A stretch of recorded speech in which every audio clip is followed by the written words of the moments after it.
കൊല്ലവർഷം 673 ഒരു അമാവാസി രാത്രി. അങ്ങകലെ ഇരുട്ടിനെ കീറി മുറിച്ചുകൊണ്ട് ഒരു അരണ്ട വെളിച്ചം. പാറാവുകാർ പരസ്പരം നോക്കി.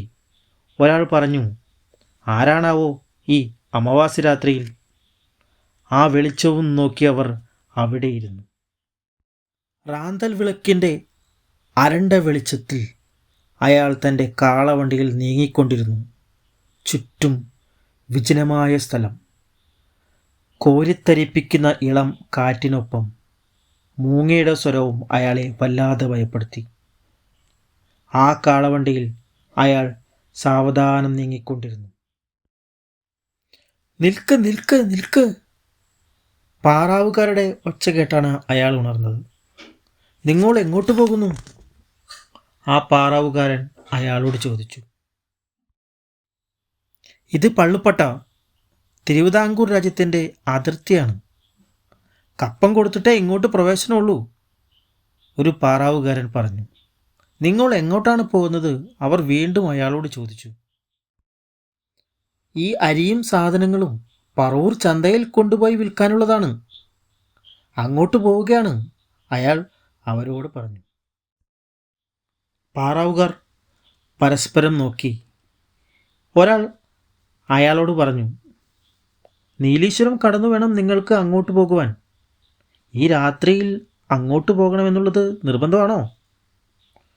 ഒരാൾ അയാളോടായി ചോദിച്ചു.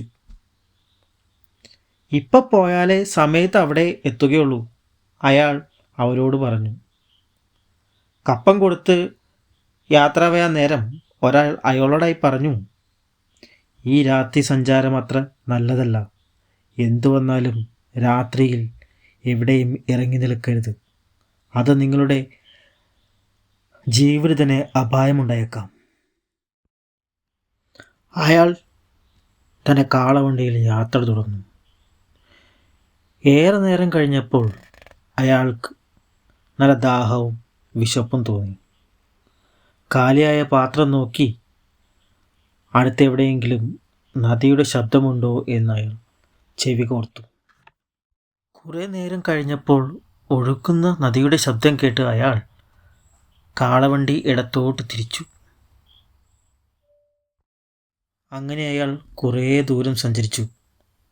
കുറേ ദൂരം കഴിഞ്ഞപ്പോൾ ഒഴുകുന്ന നദിയുടെ ശബ്ദം കേട്ട് അയാൾ കാളവണ്ടി ഇടത്തോട്ടുള്ള വഴിയിലൂടെ സഞ്ചരിച്ചു. അയാൾ ചെന്ന് നിന്നത് ഒരു പഴയ തകർന്ന ക്ഷേത്രത്തിൻ്റെ അടുത്തായിരുന്നു.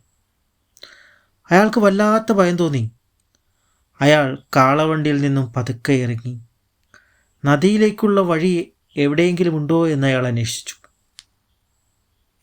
അല്പം മാറി നദിയിലേക്കുള്ള വഴി കണ്ടെത്തിയ അയാൾ തൻ്റെ കാളകളെ അഴിച്ച് അവരെയും കൂട്ടി നദിയിലേക്ക് നടന്നു. എന്നാൽ തൻ്റെ പിറകിലൂടെ വരുന്ന ആ നിഴൽ രൂപത്തെ അയാൾ കണ്ടില്ല. തൻ്റെ കാളകളെ നദിയിൽ കെട്ടി അല്പം മാറി അയാൾ വെള്ളം കയ്യിലെടുത്ത് കുടിക്കാൻ തുടങ്ങി. അപ്പോൾ നദിക്കരയിലെ ഉയർന്ന ഭാഗത്തു നിന്നും ചുവന്ന കണ്ണുകളോട് കൂടിയ ഒരു കറുത്ത നായ നദിയുടെ ആഴങ്ങളിലേക്ക് ചാടി മാഞ്ഞു പോകുന്നത് അയാൾ കണ്ടില്ല.